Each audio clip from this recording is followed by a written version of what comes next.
Сигнал GPS дважды мерцал, прежде чем направить конный трейлер по узкой грунтовой дороге в сельской Монтане. За рулем Фрэнк Майлз еще раз проверил свои документы о доставке, уверенный, что что-то не так. В адресе было написано «Ранчо Митубрук», но имущество, раскинувшееся перед ним, совсем не походило на высокопрофессиональное конное хозяйство, которое ему сказали ожидать. Вместо этого он увидел небольшой обветшалый центр терапевтической верховой езды с выцветшей вывеской, на которой было написано «Митубрук Хиллинг Стейблс». Несколько скромных загончиков окружали переоборудованный сарай, и вдалеке пожилая женщина в испачканном грязью комбинезоне вела то, что казалось миниатюрным пони. «Ты что, издеваешься?» – пробормотал Фрэнк, останавливая свой грузовик рядом с сараем. Женщина, представившаяся Дороти Маллистер, 71 года, подошла с озадаченным выражением лица. Морщины на ее загорелом солнцем лице углубились. «Чем я могу вам помочь, молодой человек?» «У меня здесь доставка для ранчо Митубрук», — сказал Фрэнк, уже чувствуя ошибку. «Один мерин по имени Полуночный Вердикт. Премиум-класса конь для прыжков стоимостью примерно $200 тысяч, согласно этим документам». Глаза Дороти расширились за ее толстыми очками. «Сынок, я думаю, ты ошибся адресом. Это здесь, Митубрук Хиллинг Стейблс. Мы работаем с детьми со специальными потребностями. Красивые ранчо, которые ты ищешь, вероятно, находятся в Митубрук Эстейтс, примерно в 40 милях к северу». Но босс Фрэнка был очень конкретен насчет доставки до наступления темноты, а солнце уже опускалось к горизонту. Кроме того, коробка передач его грузовика издавала тревожные звуки последние 50 миль. «Слушайте, мадам, я должен доставить этого коня на объект Митубрук в этом округе, и мои документы говорят, что это именно здесь. Как только я его выгружу, разбираться с деталями будет вашей проблемой, а не моей». Прежде чем Дороти смогла возразить, Фрэнк уже открывал дверь трейлера. «Я просто выполняю приказы. Вам нужно будет связаться с тем, кто его отправил». То, что вышло из этого трейлера, было самым великолепным конем, которого Дороти когда-либо видела вживую. Полуночный Вердикт был ростом 17 ладоней, потрясающий черный теплокровный конь с шерстью, блестящий, как полированный обсидиан. Его мускулистое телосложение и элегантное строение говорили о годах тщательного разведения и дорогостоящей подготовки. Но именно его глаза заставили дыхание Дороти перехватить. Они были не дикие и не живые, как можно было бы ожидать от чемпиона по прыжкам. Они были пусты, поражены, едва ли регистрировали новое окружение. «Боже помилуй», – прошептала Дороти, когда коня вели в временный загончик. Она могла видеть старые следы давления на его морде, где использовался жесткий мундштук, и язык его тела кричал об истощении, не от физического труда, а от чего-то более глубокого, от чего-то сломанного внутри. Фрэнк вручил ей толстый конверт с документами, прежде чем забраться обратно в свой грузовик. «Вся его документация здесь. Удачи, леди, она вам понадобится». Когда трейлер исчез по грунтовой дороге, Дороти оказалась одна с конем, стоившим больше, чем все ее хозяйство. Похоже, нас обоих сегодня ждало что-то неожиданное. Конь не реагировал на ее голос, просто стоял неподвижно, глядя в никуда. Прежде чем мы продолжим с того, что произошло дальше, если вам нравится эта история о втором шансе, пожалуйста, нажмите кнопку подписки и включите колокольчик уведомлений. Мы делимся невероятными историями о лошадях каждый день, и поверьте мне, вы не захотите пропустить, куда это все пойдет. Теперь вернемся к Дороти и великолепному коню, которого никто не хотел. Первым посетителем была внучка Дороти, Оливия, 28 лет, эрготерапевт, которая помогала проводить терапевтические программы на конюшне. Она приехала на следующее утро и остановилась как вкопанная, когда увидела полуночного Вердикта в загончике. «Бабушка Дороти, что это вообще такое? Теплокровный конь». «Это полуночный Вердикт», — ответила Дороти, прислонившись к перилам забора. «Его доставили сюда по ошибке вчера. Стоит больше, чем все это имущество, согласно его документам. Проблема в том, что его отвергли все, кто пытался с ним работать». Оливия прочитала документацию, и ее профессиональный взгляд заметил детали, которые Дороти пропустила. «Посмотри на эту временную шкалу. Его последние 3 владельца держали его менее 2 месяцев каждый. И посмотри на эти заметки о тренировке. Сопротивление стандартным методам обучения. Проявляет выученную беспомощность. Не проявляет интереса к прыжкам, несмотря на предыдущий успех. Что это означает на простом английском? Это означает, что кто-то сломал его волю. Бабушка, вероятно, слишком сильно его давила, слишком рано, использовала жесткие методы, чтобы заставить его выступать. Теперь он полностью закрылся. Это как конское посттравматическое стрессовое расстройство. Дороти внимательно наблюдала за конем. За 50 лет работы с животными она видела это раньше, хотя никогда у такого дорогого животного. Полуночный вердикт был не опасен и не агрессивен, он просто исчез, физически присутствуя, но умственно отсутствуя. «Компания по перевозке трейлеров должна позвонить мне сегодня, чтобы забрать его и отвезти в нужное место», – тихо сказала Дороти. «Но часть меня интересует, может ли эта ошибка быть предназначена?» К полудню ситуация стала яснее. Правильный Meadowbrook Estates ожидал совсем другого коня, молодого жеребца для своей программы разведения. Фактическое назначение полуночного вердикта было частному покупателю в Калифорнии, но этот покупатель только что объявил о банкротстве. Нынешний владелец коня, богатый инвестор по имени Стерлинг Мур, был недоступен в деловой поездке за границей. «И так в основном, — сказала Оливия после дюжины телефонных звонков, — никто не знает, что с ним делать, и никто не спешит его требовать. Тогда он остается здесь пока», — решила Дороти. По крайней мере, пока кто-нибудь не разберется, куда он должен идти. Тем вечером произошло что-то неожиданное. Один из учеников терапии Дороти, 9-летний мальчик по имени Уэсли, у которого был аутизм и который редко говорил, вырвался из своего обычного распорядка и прошел прямо к загонщику полуночного вердикта. Прежде чем кто-либо мог его остановить, Уэсли пролез через перила забора и стоял прямо перед огромным конем. Сердце Дороти прыгнуло в горло. Конь такого размера мог серьезно ранить ребенка, особенно того, кто может неправильно читать предупреждающие сигналы. Но когда она поспешила туда, она увидела что-то, что заставило ее замереть. Полуночный вердикт опустил свою огромную голову до уровня лица Уэсли. Мальчик протянул одну маленькую руку и положил ее на нос коня. Никто не двигался. Они просто стояли там. Два существа, которые в основном жили в своих собственных мирах, каким-то образом найдя момент идеального соединения. «Не двигайся», – прошептала Оливия рядом с Дороти. «Просто смотри». 5 минут мальчик и конь стояли вместе в полной тишине. Затем Уэсли заговорил. Его голос был чистым и сильным, как редко бывает, по словам его учителя. «Ты грустный. Я тоже иногда грущу, но здесь хорошо». Когда Уэсли наконец прошел обратно через забор, он улыбался. Что-то, по словам его матери, он делал все реже и реже в последнее время. Полуночный вердикт смотрел ему вслед, и впервые с момента прибытия в его глазах было что-то, кроме пустоты. Просто мерцание, но оно было там. «Ты видела это?» – дышала Дороти. Оливия медленно кивнула. Ее клиническая подготовка боролась с тем, что она только что стала свидетельницей. «Бабушка, я думаю, что этот конь только что узнал родственную душу». Той ночью Дороти приняла решение, которое изменит все. Она позвонила по номеру на документах полуночного вердикта и оставила сообщение для Стерлинга Мура. «Мистер Мур, это Дороти Маллистер из Meadowbrook Healing Stables. Ваш конь был доставлен нам по ошибке, но я хотела бы предложить что-то. Позвольте ему остаться здесь на время. Без затрат для вас. Я думаю, ему может понадобиться то, что мы здесь делаем. И я думаю, что нашим детям он тоже может понадобиться. Позвоните мне, когда получите это сообщение». Ответ пришел через 3 дня. Не от самого Мура, а от его помощницы, женщины по имени Патриция, которая звучала измученной. Мистер Мур говорит, если вы хотите временно оставить коня, это нормально. Он пытается решить, продать ли его или отправить на ферму для отставки. Конь застрахован, и все расходы на его содержание покрыты через траст. Просто не позволяйте ничему с ним случиться, и мы разберемся с деталями, когда мистер Мур вернется из Азии в следующем месяце. «Итак, в основном, — сказала Оливия, когда Дороти пересказала разговор, — мы бесплатная служба присмотра за конями для миллиардера. Или, — возразила Дороти, — нам дан месяц, чтобы помочь исцелить коня, которого все остальные оставили».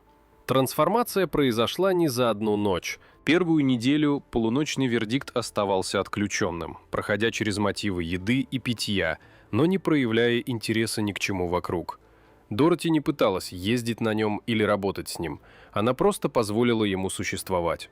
проводя час каждое утро, сидя на ведре за пределами его стойла, разговаривая с ним ни о чем конкретном. «Знаешь, я потеряла своего мужа 15 лет назад», — сказала она коню одним утром. «Все говорили, что я должна продать это место, переехать в город, отдохнуть. Но исцеление — это не об отдыхе. Это о поиске чего-то, ради чего стоит приходить каждый день. Я думаю, может быть, ты забыл, как это ощущается». Прорыв произошел на второй неделе, когда мать Уэсли привела его на обычный сеанс терапии.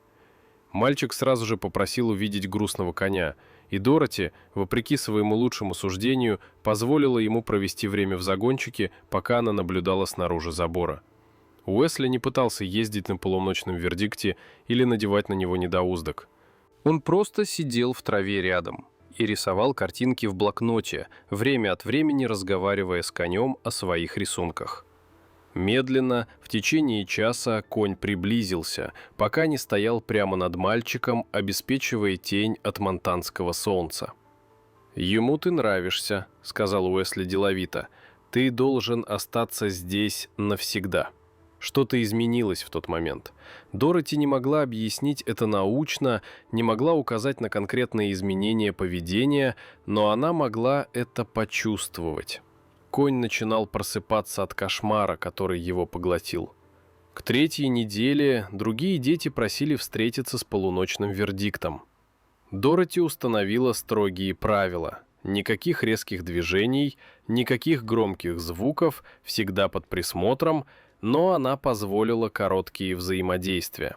Девочка с церебральным параличом, которая боролась с уверенностью, сидела рядом с ним и читала вслух из своей любимой книги. Подросток с тяжелой тревожностью расчесывал его гриву 20 минут в сосредоточенной тишине. Мальчик с синдромом Дауна научил его играть в игру, которая включала касание разноцветных конусов его носом. Ничего из этого не было традиционной тренировкой лошадей. Не было упражнений на прыжки, нет целей производительности, никакого давления быть чем-то иным, чем просто присутствовать. И каким-то образом это отсутствие давления было именно тем, что нужно было полуночному вердикту. Оливия документировала все с тщательными заметками и видео. Ее профессиональный интерес был пробужден тем, что она была свидетельницей.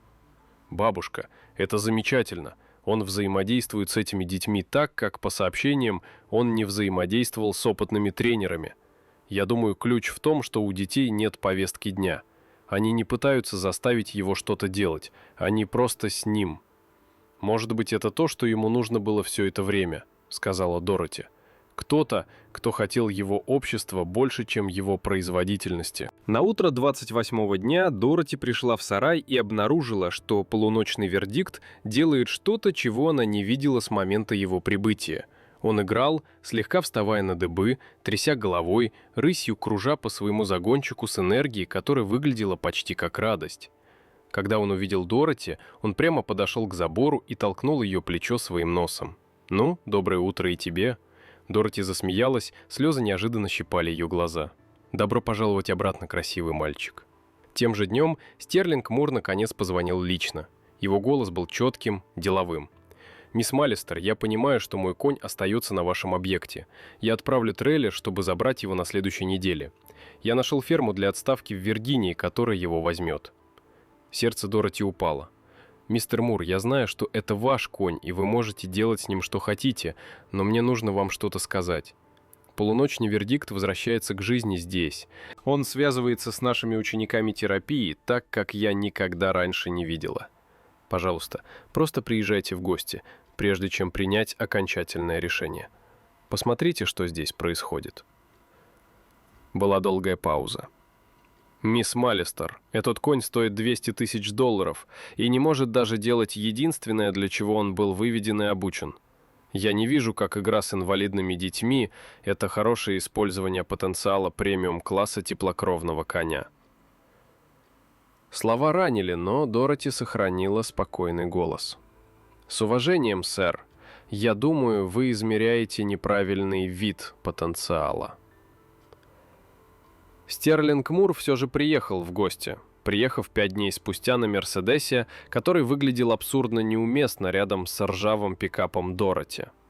Он был именно тем, чего ожидала Дороти. Мужчина середины 50-х. Дорогие костюмы слегка расстегнуты для сельской обстановки.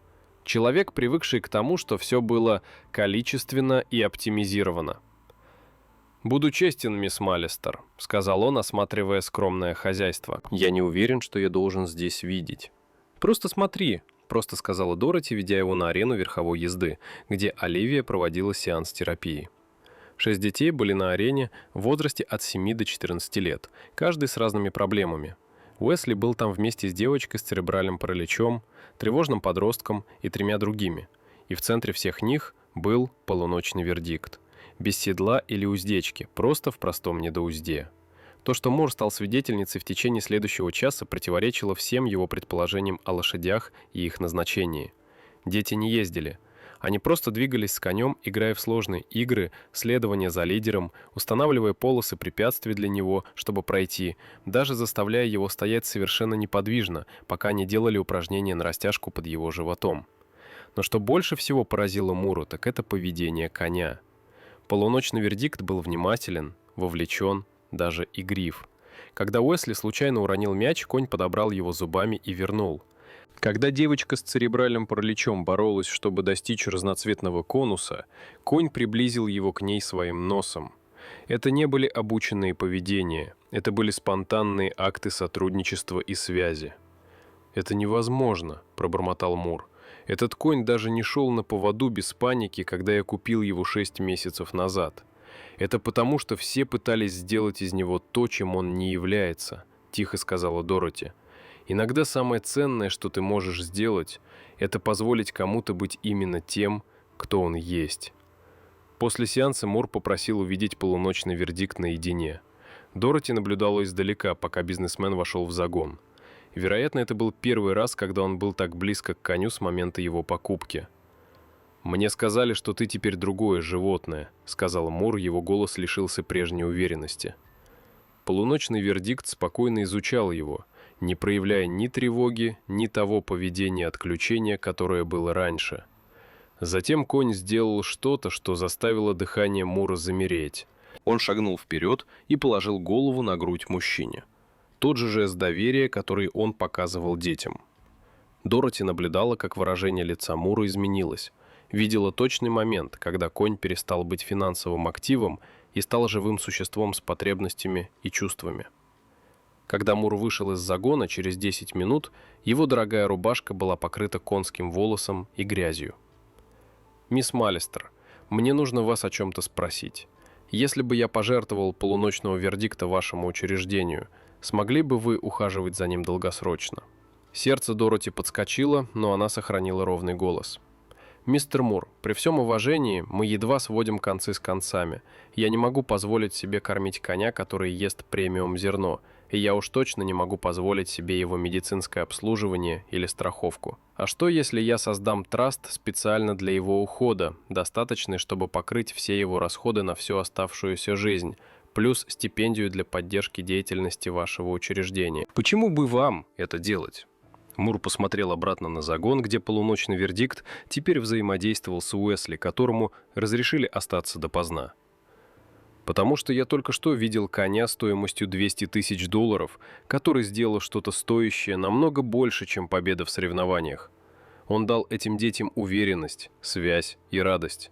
Это не неудачная инвестиция, это успешная трансформация. Я просто измерял неправильный вид успеха». Оформление документов заняло 3 недели, но к середине сентября полуночный вердикт официально принадлежал Метубрукским исцеляющим конюшням. Траст, который создал Мур, покрывал все расходы на уход за конем, плюс дополнительно $50 000 в год для поддержки программ учреждения. Но настоящее чудо было не в деньгах. Это было наблюдение за конем, который был объявлен бесполезным, нашедшим свое истинное призвание. Полуночный вердикт стал краеугольным камнем программы терапии Дороти. Он работал с десятками детей в течение следующих месяцев. Он, казалось, имел врожденную способность чувствовать, каким детям нужна нежная игривость, каким нужна тихая компания, а каким нужно сильное, стабильное присутствие, на которое можно опереться. Уэсли, который был первым, кто связался с конем, начал говорить более регулярно в других окружениях. Его учителя сообщили об улучшении социального взаимодействия и эмоциональной регуляции. Его мать сказала Дороти со слезами, что Уэсли спал в своей кровати впервые за месяцы, потому что он чувствовал себя в безопасности, как с грустным конем, который стал счастливым. Другие дети показали аналогичный прогресс. Подросток с тревожностью сообщил о меньшем количестве панических атак. Девочка с церебральным параличом обрела уверенность в своих физических способностях. Родители начали рассказывать Дороти, что их дети постоянно говорят о полуночном вердикте, используя время с ним как мотивацию для выполнения сложных упражнений терапии. «Похоже, он знает ровно то, что нужно каждому ребенку», заметила Оливия во время одного из их брифингов. «Мы начинаем получать направления от терапевтов из 3 округов. Стерлинг Мур посетил еще 2 раза в том году. Один раз приведя свою собственную дочь-подростка, которая боролась с депрессией. Наблюдение за тем, как она провела 2 часа, просто сидя с полуночным вердиктом, наконец открывая свои чувства, казалось, что-то изменило в нем. Я купил этого коня, чтобы выиграть соревнования и увеличить мой инвестиционный портфель», сказал он Дороти при его последнем визите. «Вместо этого он научил меня, что стоимость не измеряется лентами и трофеями. Спасибо, что увидели, что ему действительно было нужно». Когда монтанская зима покрасила пейзаж в белый цвет, Дороти часто находила себя стоящей у забора загона, наблюдая, как полуночный вердикт взаимодействует с другими терапевтическими конями. Впалый, сломленный животное, которое прибыло по ошибке, полностью исчезло. На его месте был конь, который подходил к каждому дню с любопытством и целью, который, казалось, понимал, что его работа была не в том, чтобы прыгать идеально или выступать безупречно, а просто показаться и быть рядом для детей, которые нуждались в нем. «Знаешь, что самое прекрасное?» — сказала Дороти Оливии одним вечером, пока они наблюдали, как Уэсли учит полуночного вердикта новой игре. Все думали, что он был отправлен на неправильную ферму. Водитель доставки, люди, ожидавшие его где-то еще, вероятно, даже сам конь. Но, глядя на него сейчас, я не думаю, что была какая-то ошибка. Я думаю, что он был доставлен ровно туда, где ему было суждено быть. Иногда неправильный адрес оказывается самым правильным местом в мире. История о том, как премиум-конь для выездки нашел свое предназначение в небольшом терапевтическом центре, распространилась по конному сообществу и за его пределами. Дороти получала звонки от репортеров, тренеров по лошадям, даже от других терапевтических программ, спрашивающих о ее методах.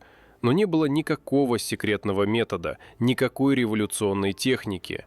Была просто терпение, принятие и понимание того, что каждый конь, как и каждый человек, имеет ценность, выходящую за рамки того, что они могут производить или выполнять. Полуночный вердикт был отвергнут 3 раза, назван сломанным и бесполезным. Он был отправлен на неправильную ферму по ошибке, и в этой ошибке он нашел ровно то, что искал все это время. Не место, которое его исправит или заставит, а место, которое просто позволит ему быть самим собой. И, будучи самим собой, он открыл предназначение более значимое, чем любая победа на выставке когда-либо могла бы быть. Если эта история тронула ваше сердце, пожалуйста, найдите момент, чтобы подписаться на наш канал и поделиться этим видео с кем-то, кто нуждается в услышании о втором шансе. Каждый день мы приносим вам истории, которые напоминают нам, почему лошади такие невероятные целители и учителя. Нажмите кнопку лайка, если вы верите, что каждый конь заслуживает найти свое истинное предназначение, и оставьте комментарий, рассказав нам о коне, который изменил вашу жизнь. Помните, иногда самые большие ошибки приводят к самым прекрасным благословениям. Увидимся в следующий раз.